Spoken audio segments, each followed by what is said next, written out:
Hey fellow babies, welcome back to the Pach-Attack Casual Friday. So you know we're filming this on a Friday. No consoles out yet, so if I talk about consoles, you know I'm still making shit up. This is not like I know anything, okay? Welcome back. Our question from @CMSC. Hey Mr. P, what do you think, with a G, about the last Nintendo Q2 2014 results report? Do you believe that Iwata's goal of 9 million Wii U units is serious under the actual situation? Let me give you a little context. Nintendo has sold about 500,000 Wii U's for the first 6 months of their fiscal year. So their goal of 9 million means that they expect to sell 8.5 million in the last 6 months of their fiscal year. The device was not sold out a year ago when it launched, and it sold about 3.5 million in the last 2 quarters, which is only about 4.5 months. So for it to sell the 9 million that they're targeting, it would have to sell about twice as many units in the back half of this year as it sold in the 4 months last year. I would say that is not possible, as in 0 probability. You can put a bagel in place of the 0 or a donut. They have no chance. Nada, nunca, not making it. So I think a better question is, do I think that Iwata's goal is serious? Well, if he's serious, then he's delusional. If he's not delusional, then he's not serious. So I don't know how to answer the question. It's entirely possible that he's delusional. Nintendo has a long history of practicing what I would call the field of dreams mentality. If you build it, they will come. And I know you guys are all way too young. I think it was a 1984 film, but it kind of coined this term, if you build it, they will come. And I think Nintendo believes that if they just hope enough that good things will happen. I think that Mr. Iwata has convinced himself that compelling first-party software is going to drive hardware sales. It might. There are a couple of games coming out. Unfortunately, I don't think Super Smash Bros. Is out before March, right? It's not. So I don't think any of them are big enough to double the number of consoles sold. I would say, not a prayer, I'd say they're going to be lucky to sell 3.5 or 4 million. And yes, they had a price cut of 50 bucks. Pay attention right after Christmas, January, and see what you can get an Xbox 360 for or a PS3. My guess is a couple $100. So it's still going to be hard to justify a Wii U and without a lot of great software. No, I don't think he's serious, and no, I don't actually think he's delusional. I'm not sure why he steadfastly refuses to lower numbers, but they will do so after the December quarter. So I am not a big fan of Nintendo stock. I don't think it's a great investment. I think that if they miss these Wii U numbers, they're going to miss their 100 billion yen operating profit target. And Mr. Iwata once was rumored to have said that he would resign if they didn't do 100 billion yen. It's been also stated that he backed off of that pledge, but I think he probably needs to seriously reconsider setting goals like that, because I don't think they're attainable.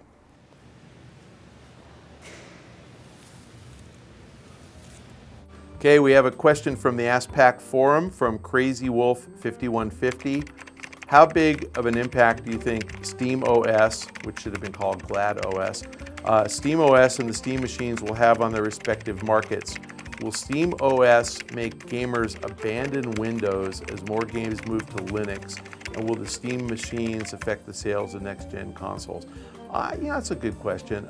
I'd say that you asked it right. As more games move to Linux, I think more people will use Steam OS. It's really tough to use it if the game's not written in Linux. So I think that it's a chicken and egg thing. I think Steam is powerful enough that people are going to do it. Game developers are going to create games in Linux just to be available on Steam OS.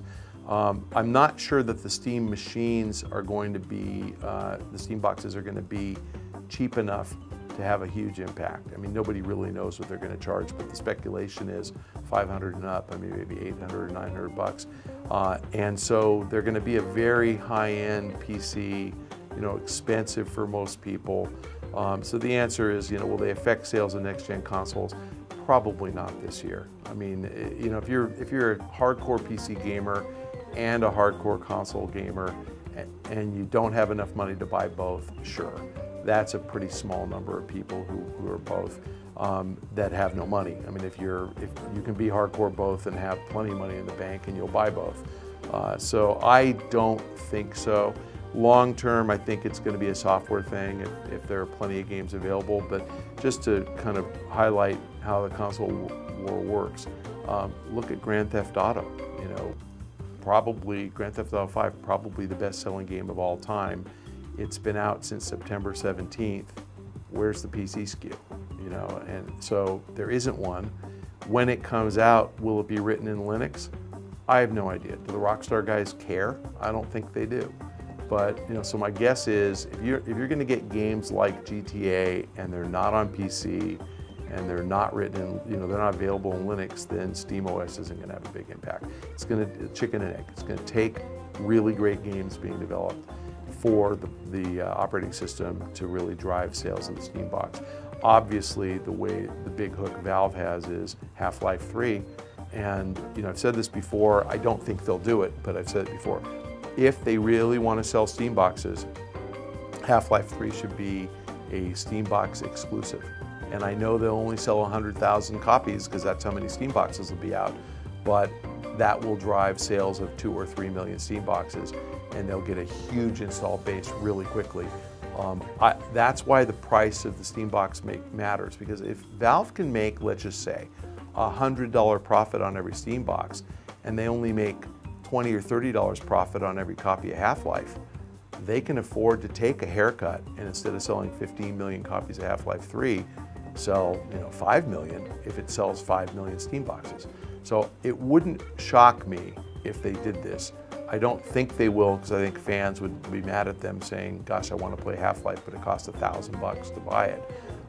But that would be the way, and that's a very Nintendo-like thing to do. If you want to play our software, you're going to do it on our hardware. So when Gabe Newell greenlit the Steambox project, one would think he had a strategy for how to get people to buy these boxes. What I just said is not a particularly consumer-friendly path, and if Valve has ever proven anything, it's that they're an incredibly consumer-friendly company. So I don't actually expect them to do that. I just think it's the right business decision if they wanted to maximize profit. It's not fair to their fans, but it is the way to maximize profit. So again, not predicting they will do it, I'm just saying that that's the right way to make the most money and to make Steambox very, very valuable. I don't think they're going to do it. If you have a question for me, you can submit it to the link below. If you'd like to ask me a question on Twitter, send it to @MichaelPachter, copy @GameTrailers, and apply the hashtag AskPac, and we will answer every question we can get to. I will send you a direct message and answer your question directly if you follow me on Twitter @MichaelPachter. Thanks very much for joining us.